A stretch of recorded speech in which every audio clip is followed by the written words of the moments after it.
Hi, how are you? Subscribe to my channel for exclusive access to engaging content that will entertain, educate, and inspire you. Once upon a time, there was a curious boy named Max who had always been fascinated with history. Max loved reading books about ancient civilizations, and he dreamed of traveling back in time to see these amazing places for himself.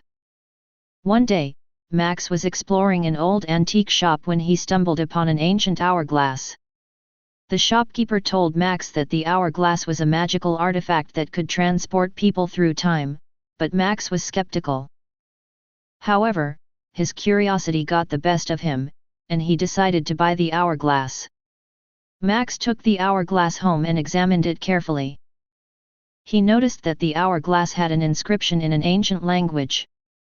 Max studied the inscription, and with a sudden burst of inspiration, he recited the words aloud.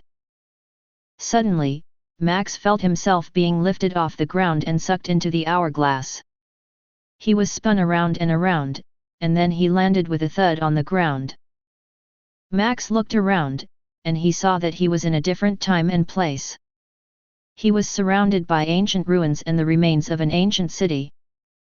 Max realized that he had traveled back in time, just as he had always dreamed. Max spent the next few days exploring the ancient city and learning all about its culture and history.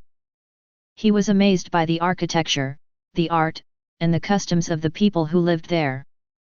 But Max knew that he couldn't stay in the past forever. He needed to find a way back home. After much searching, Max found the hourglass buried in the sand. He recited the inscription again, and he was transported back to his own time. When Max arrived back in the present, he was filled with a sense of wonder and amazement. He knew that he would never forget his incredible journey back in time, and he looked forward to continuing his exploration of history, both in books and in his imagination.